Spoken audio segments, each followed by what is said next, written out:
आज हम लोग इस वीडियो में यूपीपीसीएस यूपीपीसीएस का सी सेट करेंगे।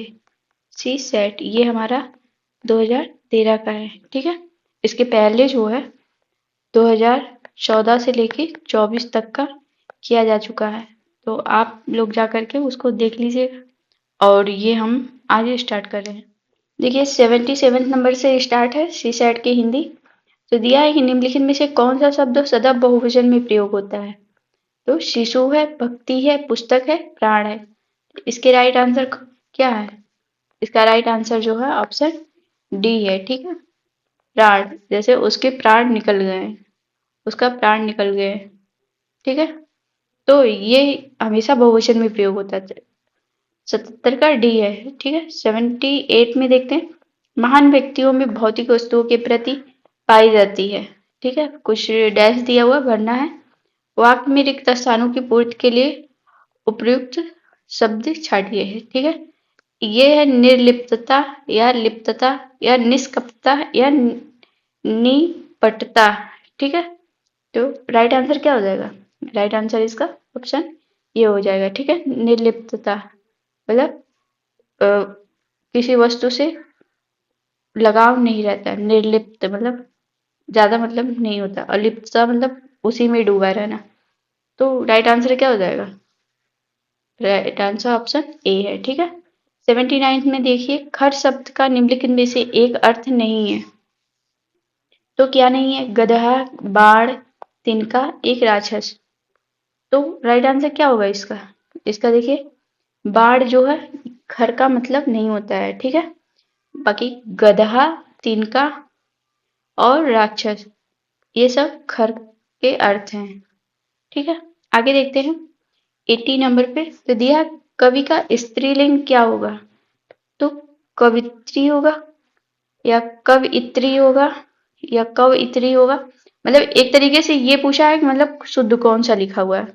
तो इसका राइट आंसर क्या हो जाएगा? राइट आंसर ऑप्शन सी हो जाएगा, कई बार पूछा हुआ है। 81 में दिया आंखों में गड़ना मुहावरे का अर्थ है गौर से देखना नहीं, मन में खटकना नहीं, सहन न कर पाना नहीं, वस्तु को पाने की उत्कट लालसा रखना। तो इसका क्या हो जाएगा? राइट आंसर क्या है? ऑप्शन डी हो जाएगा, ठीक है। ऐसे जैसे किसी मार्केट में गए, कुछ चीजें बहुत ज्यादा पसंद आ गई और मान लीजिए आप नहीं ले पाए, तो घर पे आके बोलते होंगे ना कि वो चीज आंखों में गड़ गई। तो इसका राइट आंसर क्या होगा? ऑप्शन डी है, ठीक है। आगे देखते हैं 82 में दिया है कि जो है उन्मूलन का विलोम क्या है? अवमूलन या विश्लेषण, रोपण या संश्लेषण। तो इसका राइट आंसर क्या हो जाएगा? इसका राइट आंसर जो है ऑप्शन सी है, ठीक है। उन्मूलन मतलब किसी चीज को मतलब उखाड़ देना, जड़ से उखाड़ देना। और रोपण मतलब उसकी रुपाई कर देना, ठीक है। तो 82 का सी हो जाएगा। आगे देखते हैं, आगे दिया है 83 पे कि शुद्ध वर्तनी वाले शब्द का चयन कीजिए। एक है अंत्याक्षरी, पूजनीय, तदोपरांत या कवित्री। तो देखिए कवित्री अभी हम लोगों ने देखा, उसकी वर्तनी ये तो सबसे पहले ही गलत हो गया। ये पूजनीय नहीं होता, पूजनीय होता है, तो ये भी गलत है। ये तदोपरांत नहीं है, तद उपरांत होता है, ठीक है। तो ये भी गलत है। राइट आंसर क्या हो जाएगा? राइट आंसर ऑप्शन ए हो जाएगा, ठीक है। आगे देखते हैं, आगे दिया हुआ 84 में निम्नलिखित में से एक मतलब किसी एक में कर्मधारय समास नहीं है, तो उसको छाटना है। पहला दिया है कि लड़का भूख से अधमरा हो गया था, ठीक है। और बी वाला है तुम्हें अपना भला बुरा स्वयं सोचना चाहिए। सी है विवाह संबंध में ऊंच नीच देखना पड़ता है।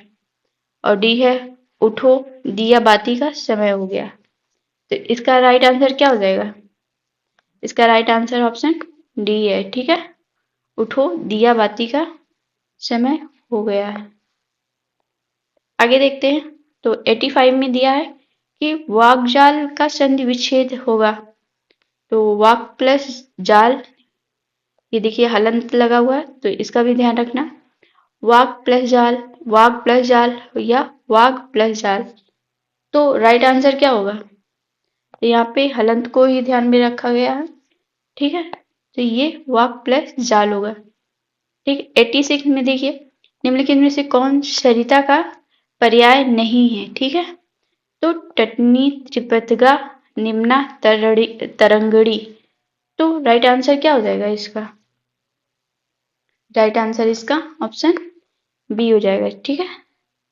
त्रिपतगा किसका है? त्रिपतगा जो है ये गंगा की पर्यायवाची होगी, ठीक। 87 पे देखते हैं, तो रचना की दृष्टि से क्रिया के भेद हैं, तो कितने होते हैं? 3, 2, 4 या 5? राइट आंसर क्या है? राइट आंसर ऑप्शन बी है, 2। 2 कौन है? एक सकर्मक क्रिया, एक अकर्मक क्रिया है, ठीक है। 88 में देखते हैं, तो ये लिखा हुआ है या, रा, ला और वा, ठीक है। तो व्यंजनों को कहते हैं क्या? स्पर्श कहते हैं? नहीं। अंतस्थ कहते हैं? उसमें कहते हैं उपरोक्त में से कोई नहीं, तो इसको अंतस्थ कहते हैं, ठीक है। ऑप्शन बी सही है। आगे देखते हैं, आगे देखिए गद्यांश दिया हुआ है तो उसको पढ़ते हैं। प्रश्न संख्या 89 से 92 के लिए निर्देश दिया गया है। निम्नलिखित गद्यांश को ध्यान से पढ़िए तथा प्रश्न संख्या 89 से 92 के उत्तर गद्यांश में वर्णित तथ्यों के आधार पर दीजिए, ठीक है। अब पढ़ते हैं। भाषा का प्रयोग 2 रूपों में किया जा सकता है, एक तो सामान्य जिससे लोक में व्यवहार होता है तथा दूसरा साहित्य रचना के लिए जिसमें प्रायः अलंकारिक भाषा का प्रयोग किया जाता है। साहित्यिक रचना के लिए प्रयुक्त भाषा लोक भाषा का कार्य करते हुए भी उससे भिन्न होती है, ठीक है, क्योंकि इसमें कवि की भी कल्पना भी काम करती है तथा उससे परिमार्जित रूप में प्रस्तुत करती है। विद्वानों का अनुमान है कि जब से संसार में साहित्य का सृजन आरंभ हुआ है तभी से अलंकारिक भाषा प्रयोग में लाई जा रही है, ठीक है। संसार का प्राचीनतम ग्रंथ ऋग्वेद तथा आदि महाकाव्य रामायण इस बात के प्रत्यक्ष प्रमाण हैं। इन दोनों रचनाओं में अलंकृत भाषा के उत्कृष्ट उदाहरण प्राप्त होते हैं, ठीक है। संसार के समस्त कवियों तथा साहित्यकारों ने इसी प्रवृत्ति का अनुकरण किया है।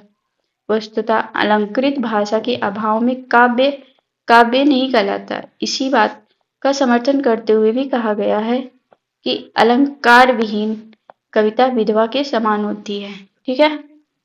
और आचार्य भामा का भी कथन है कि जिस प्रकार किसी रमणीय की सुंदरता अलंकारों के बिना पूर्ण नहीं होती, उसी प्रकार साहित्य भी आभूषणों के बिना शोभा नहीं पाता। आचार्य दंडी ने अलंकारों को काव्य का शोभा विधायक धर्म माना है। आचार्य मम्मट और विश्वनाथ ने भी काव्य में अलंकार की महत्व स्वीकार करते हुए क्रमशः उन्हें सौंदर्य के उपकारक तथा शब्दार्थ के शोभातिशयी धर्म कहा है, ठीक है। यहाँ हमारा ये पैसेज समाप्त होता है। अब हम क्वेश्चन देखते हैं, एक बार इसको इरेज कर ले।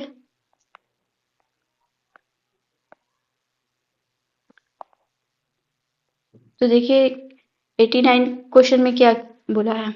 89 क्वेश्चन में बोला है कि लोक व्यवहार की भाषा होती है अलंकार पूर्ण साहित्यिक भाषा या संस्कृतनिष्ठ लोक भाषा, व्याकरण सम्मत लोक भाषा, बोलचाल की सामान्य भाषा। तो इसका राइट आंसर क्या हो जाएगा? इसका राइट आंसर जो होगा ऑप्शन डी होगा, ठीक है, ऑप्शन डी। आगे देखते हैं 90 पे। संसार के अधिकांश कवियों ने जिस भाषा विषयक प्रवृत्ति का अनुकरण किया वह प्रवृत्ति है, तो क्या है? एक कवियों की बात किया है, कवियों वाली भाषा। तो लाक्षणिक एवं व्यंजना प्रधान भाषा का प्रयोग, तो अभी तो लाक्षणिक और व्यंजना का कहीं नाम ही नहीं है, ये नहीं होगा। अलंकृत भाषा का प्रयोग, लोक भाषा, लोक व्यवहार की भाषा का प्रयोग, तो ये नहीं है। और कोमलकांत पदावली का प्रयोग, ये भी नहीं। तो राइट आंसर क्या हो जाएगा? राइट आंसर ऑप्शन बी हो जाएगा, ठीक है। गद्यांश पे तो यही दिया। आगे देखते हैं, तो आगे क्या दिया हुआ? 91 में दिया है कि शब्दार्थ के स्वभाव से ही धर्म अलंकार के समर्थक आचार्य हैं, तो कौन थे वो? विश्वनाथ, भामा, दंडी या बाणभट्ट? तो देखिए यही लास्ट में दिया हुआ था ना कि जो है विश्वनाथ ने भी काव्य में अलंकार की महत्ता को स्वीकार करते हुए उन्हें सौंदर्य के उपकारक तथा शब्दार्थ के स्वभाव से ही धर्म कहा है। ठीक है, तो राइट आंसर कौन हो जाएगा? विश्वनाथ हो जाएंगे। 92 पे दिया है कि साहित्यिक भाषा और लोक भाषा में एक प्रमुख अंतर है कि प्रथम क्या है? परिमार्जित होती है और दूसरी अपरिमार्जित, और बी है अलौकिक होती है तथा दूसरी लौकिक। सी एक धर्म ग्रंथों में उपयुक्त होती है और दूसरी लोक कथाओं में आदर्शों पर आधारित होती है और दूसरी कल्पना पर। तो साहित्यिक भाषा और लोक भाषा में प्रमुख अंतर क्या है?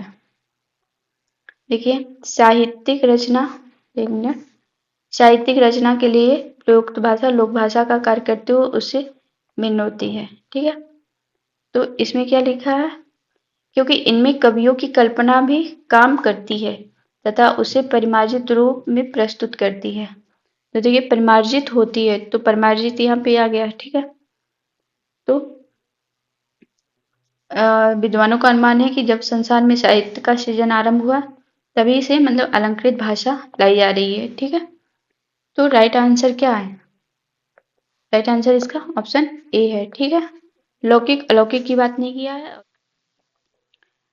दिया है कि प्रश्न संख्या 93 से 96 के लिए निर्देश दिया गया, निम्नलिखित गद्यांश को ध्यान से पढ़िए तथा प्रश्न संख्या 93 से 96 के लिए ये उत्तर गद्यांश में वर्णित तथ्यों के आधार पर दीजिए। ठीक है, तो अब गद्यांश को पढ़ते हैं। तो गद्यांश में दिया हुआ है कि आज तीसरी दुनिया के विकासशील देशों में देश की आधुनिकीकरण और विकास में रुचि रखने वाले व्यक्तियों के लिए भूमंडलीकरण एक बेहद मतलब एक मोहक शब्द है। ठीक है, अमेरिका तथा उसकी बिरादरी के एकाधिकारवादी बड़े पूंजीवादी देशों ने गरीबी से संघर्ष कर रहे विकासशील देशों के त्वरित विकास के लिए इसे एक कारगर और प्रभावी उपाय के रूप में प्रचारित किया। ठीक है, अब देखते हैं विकास के प्रश्न को केवल अर्थशास्त्र की दृष्टि से देखने वाले इन बड़े राष्ट्रों का मानना है कि सकल राष्ट्रीय उत्पाद और राष्ट्रीय आय की वृद्धि में इसकी भूमिका चमत्कारी है। ठीक है, इस अर्थ में भूमंडलीकरण आज विश्व में विकास का नया और आकर्षक नारा बन गया। आर्थिक विकास के संदर्भ में भूमंडलीकरण का अर्थ है किसी देश की अर्थव्यवस्था को अन्य देशों की अर्थव्यवस्था से संबंध कर उस विश्वव्यापी बनाना। ठीक, इसके लिए सभी वस्तुओं के आयात की खुली छूट, सीमा शुल्क में कमी, विदेशी पूंजी की मुक्त प्रवाह की अनुमति, सेवा क्षेत्र, विशेष बैंकिंग, बीमा तथा जहाजरानी क्षेत्रों में विदेशी पूंजी निवेश आदि उदार अर्थनीतियों को अपनाना आवश्यक है। आर्थिक उदारीकरण भूमंडलीकरण की आधारभूत शर्त है। ठीक है, जिसके बिना देश की अर्थव्यवस्था को विश्वव्यापी आयाम नहीं दिया जा सकता। उदारीकरण का अर्थ है कि देश के उद्योग, व्यापार, लघु उद्योग और निर्यात की उपेक्षा कर देश में विदेशी उद्योग व व्यापार स्थापित करने एवं आयात को बढ़ावा देने की उदारता बरतना। ठीक है, इस प्रकार भूमंडलीकरण निर्यात की तुलना में आयात तथा स्वदेशी उद्योग धंधों की अपेक्षा विदेशी उद्योग धंधों को प्रोत्साहन देने की आधारभूत नीति को अपनाकर चलता है, जो किसी भी राष्ट्र के हित में नहीं है। विश्व के बड़े जमींदारवादी राष्ट्र ने भूमंडलीकरण को विकासशील देशों के लिए एक अद्भुत वरदान माना है। गोया वह उन देशों के विकास के लिए अलादीन का चिराग है। ठीक है, तो यहाँ पे हमारा ये पैसेज समाप्त होता है। काफी लंबा पैसेज था, तो देखते हैं अब क्वेश्चन क्या पूछ रहा है इसका। पैसेज को काफी पेशेंस के साथ पढ़ना पड़ता है। ठीक है, तो आगे देखते हैं। दिया है कि 93 पे कि भूमंडलीकरण से क्या निर्यात को प्रोत्साहन मिलता है, विदेशी उद्योग धंधों को प्रोत्साहन मिलता है, स्वदेशी उद्योग धंधों को प्रोत्साहन मिलता है, विकासशील देशों को त्वरित विकास होता है। तो इसका राइट आंसर क्या हो जाएगा? इसका राइट आंसर जो है ऑप्शन बी होगा। ठीक है, विदेशी उद्योग धंधों को प्रोत्साहन मिलता है। ठीक, आगे यहीं पे देख लीजिएगा, यहाँ पे दिया है ना कि एक मिनट, भूमंडलीकरण निर्यात की तुलना में आयात स्वदेशी उद्योग धंधों की अपेक्षा विदेशी उद्योग धंधों को प्रोत्साहन देने की आधारभूत नीति को अपनाकर चलता है। ठीक है, तो आगे देखते हैं, आगे क्या दिया कि भूमंडलीकरण में, एक मिनट, भूमंडलीकरण में विश्व के सभी देशों के समान विकास की भावना निहित है। यह राष्ट्रों की संस्कृति अस्मिता का संरक्षण होता है। बड़े राष्ट्रों की एकाधिकारवादी मनोवृत्ति पर कुठाराघात होता है। यह बड़े देशों द्वारा छोटे देशों पर का शोषण करने की भावना निहित होती है। तो देखिए इसमें जो है इसका राइट आंसर क्या हो जाएगा? इसका राइट आंसर जो ऑप्शन डी हो जाएगा। ठीक है, बड़े देशों द्वारा छोटे देशों का शोषण करने की भावना निहित रहती है। 95 में देखिए, अलादीन का चिराग जो है इसका क्या अर्थ है? एकमात्र सहारा, सर्वाधिक उपयुक्त विकल्प, अभिषिक्त वस्तु या इनमें से कोई नहीं। तो राइट आंसर क्या होगा इसका?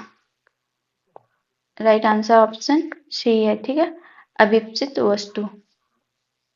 97 पे देखिए, इस गद्यान का सर्वाधिक उपयुक्त शीर्षक निम्नलिखित में से क्या होना चाहिए? आर्थिक उदारीकरण, वैश्वीकरण, भूमंडलीकरण या बाजारीकरण। तो इसका राइट आंसर क्या होगा? तो देखिए ये भूमंडलीकरण पे बात हुआ है, तो ऑप्शन सी होगा। ठीक है, अब देखिए एक और पैसेज है, इसमें देखिए लगभग 3 पैसेज आए हुए हैं। ठीक है, इसको देखते हैं। तो दिया है कि प्रश्न संख्या 97 से 100 के लिए है और निम्नलिखित गद्यांश को ध्यान से पढ़िए तथा प्रश्न संख्या 97 से 100 के उत्तर गद्यांश में वर्णित तथ्यों के आधार पर दीजिए। ठीक है, देखते हैं गद्यांश में क्या लिखा हुआ है। लिखा है कि शीलयुक्त व्यवहार मनुष्य की प्रकृति और व्यक्तित्व को उद्घाटित करता है। ठीक है, उत्तम, प्रशंसनीय और पवित्र आचरण ही शील है। शीलयुक्त व्यवहार प्रत्येक व्यक्ति के लिए हितकर है। इससे मनुष्य की ख्याति बढ़ती है। शीलवान व्यक्ति सबका हृदय जीत लेता है। शीलयुक्त व्यवहार से कटुता दूर भागती है। इससे शंका और संदेह की स्थिति कभी उत्पन्न नहीं होती। इससे ऐसा सुखद वातावरण सृजित होता है जिसमें सभी प्रसन्नता का अनुभव करते हैं। शीलवान व्यक्ति अपने संपर्क में आने वाले सभी लोगों को सुप्रभावित करता है। शील इतना प्रभुत्वपूर्ण होता है कि किसी कार्य के बिगड़ने की नौबत ही नहीं आती। अधिकारी, अधीनस्थ, शिक्षार्थी, छोटों बड़ों आदि सभी के लिए शीलयुक्त व्यवहार समान रूप से आवश्यक है। शिक्षार्थी में शील का अभाव है तो वह अपने शिक्षक से वांछित शिक्षा प्राप्त नहीं कर सकता। शीलवान अधिकारी या कर्मचारी में आत्मविश्वास की वृद्धि स्वतः होने लगती है और साथ ही साथ उसके व्यक्तित्व में शालीनता आ जाती है। इस अमूल गुण की उपस्थिति में अधिकारी वर्ग और अधीनस्थ कर्मचारी के बीच, शिक्षकगण और शिक्षार्थियों के बीच तथा शासक और शासित के बीच मधुर एवं प्रगाढ़ संबंध स्थापित होते हैं और प्रत्येक वर्ग की कार्यकुशलता में वृद्धि होती है। इस गुण के माध्यम से छोटे से छोटा व्यक्ति बड़ों की सहानुभूति अर्जित कर लेता है। शील कोई दुर्लभ और दैवी गुण नहीं है। इस गुण को अर्जित किया जा सकता है। पारिवारिक संस्कार इस गुण को विकसित और विस्तारित करने में बड़ी भूमिका अदा करते हैं। मूल्य भूमिका तो व्यक्ति स्वयं अदा करता है। चिंतन, मनन, सत्संगति, स्वाध्याय और सतत अभ्यास से इस गुण की सुरक्षा और उसका विकास होता है। सुसंस्कृत मनुष्य के चरित्र का यह शील अभिन्न अंग है। यह गुण मनुष्य का सच्चे अर्थों में मानव बनाता है। इस अमूल्य गुण को अपने जीवन का अभिन्न अंग बनाना प्रत्येक मनुष्य का परम कर्तव्य है। इससे मनुष्य की गरिमा बढ़ती है और उससे व्यक्तित्व में 4 चांद लग जाते हैं। ठीक है, ये हमारा इतना लंबा पैसेज था। ठीक, अब देखते हैं इसके क्वेश्चन। क्वेश्चन में देखिए क्या पूछा है। तो क्वेश्चन में दिया है 97 पे कि शीलवान व्यक्ति अपने संपर्क में आने वाले लोगों को कैसे प्रभावित करता है। साधन सुलभ कराने के द्वारा प्रभावित करता है, लोगों की निस्वार्थ सेवा द्वारा प्रभावित करता है, सबको गर्मजोशी से स्वागत तथा प्रभावित करता है, सुखद वातावरण के सृजन द्वारा प्रभावित करता है। तो इसका राइट आंसर क्या है। तो देखिए इन सब में जो है पैसेज में हमको ऑप्शन डी वाला मिला था, ठीक है। सुखद वातावरण के सृजन द्वारा प्रभावित करता है। आगे देखते हैं। तो 98 पे दिया हुआ है कि शील गुण के कारण अधिकारियों और कर्मचारियों में मधुर एवं प्रगाढ़ संबंध स्थापित होता है, कटु एवं वैमनस्य स्थापित होता है, परस्पर संदेह बढ़ता है, स्नेह घटने लगता है।